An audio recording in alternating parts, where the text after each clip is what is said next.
covered the pizza pan with parchment paper, and I oiled the paper, and then I took the crust, which I bought from Whole Foods, and you can make your own or you can buy it. In this case I bought it from Whole Foods, and it seems to be a whole wheat pizza crust. And I very gently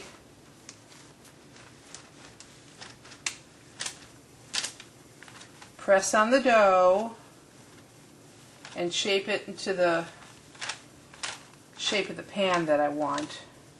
Shape it to conform to the pan. I want a square pizza tonight. So I'm going to use fresh basil in my pizza. So I'm going to harvest some fresh basil from my basil plants out back. One. And here's another one. So there's my fresh basil. There's my fresh basil, and I'm going to clean it. Rinse it real well. Pick off the icky parts of the leaves. And once they're rinsed, you got to check for bugs because it's right out of the garden. Once they're rinsed, I'm going to pull off the leaves and put them in this, collect them here. Put them in this cup.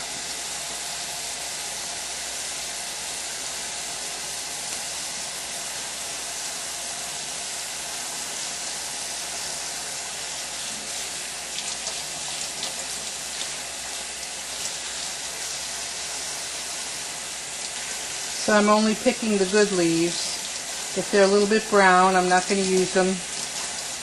If they're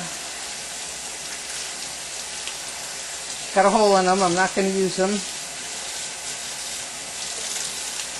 The leaves at the very top are quite fragrant. The leaves at the bottom are large and flavorful.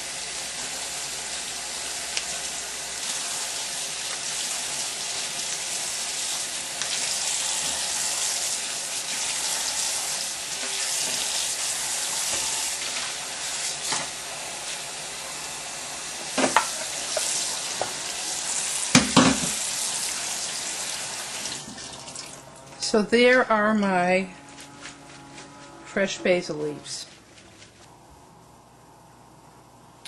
Now I'm going to put a little olive oil on the crust, just a little plain old olive oil, and I'm going to oil the crust. I have washed and dried my basil. You got to make sure that your basil's dry. There it is. You don't want a lot of extra water in your pizza. And I've cleaned a red onion, and I'm going to chop it and begin topping my pizza. So for this kind of an application, you want to really chop the onion fine. Okay, now I'm going to start topping the pizza. I'm going to put on the finely diced red onion. I'm going to use one whole red onion because your father loves red onion. And then I'm going to put on a layer of fresh basil, like this.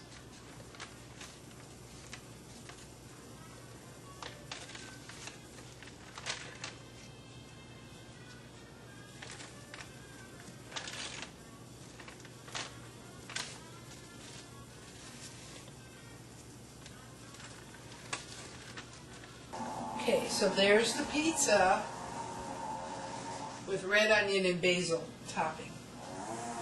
The next thing I'm going to do is slice these tomatoes very finely. Now these are homegrown tomatoes that came from the bushes outside. I'm going to slice these just as thinly as I can. Very, very thin. I washed them, and now I'm slicing them very thinly. Of course, they're dry along the outside, and I'm going to put them on the pizza.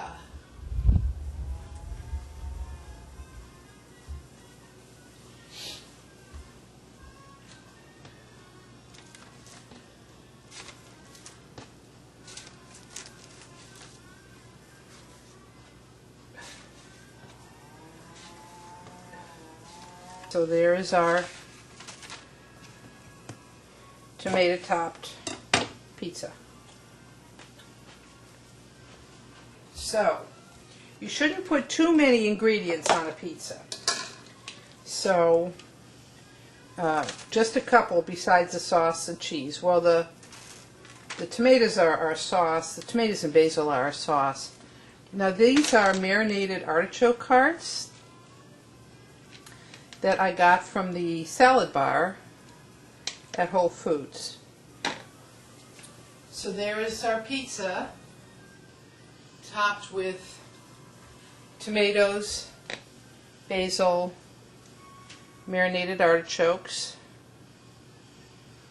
and in a minute, after I distribute these a little more evenly,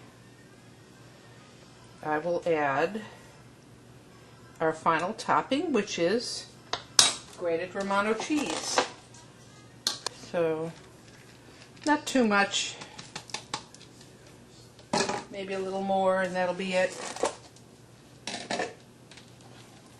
2 good handfuls, I would think, would be sufficient.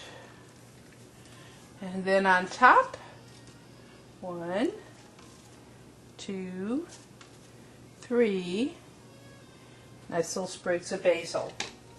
And there is our pizza ready to go into the oven when the oven is at 450.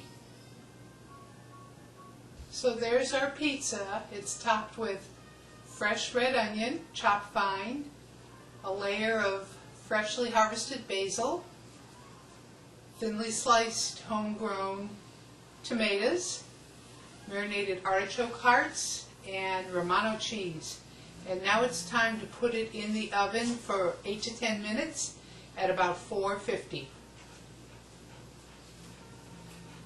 So you get yourself a slave, and the slave will put it in the oven, wearing gloves. Yes, master.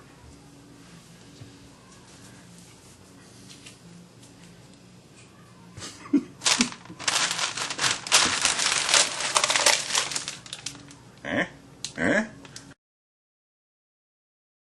Eh? Eh? And there you have it.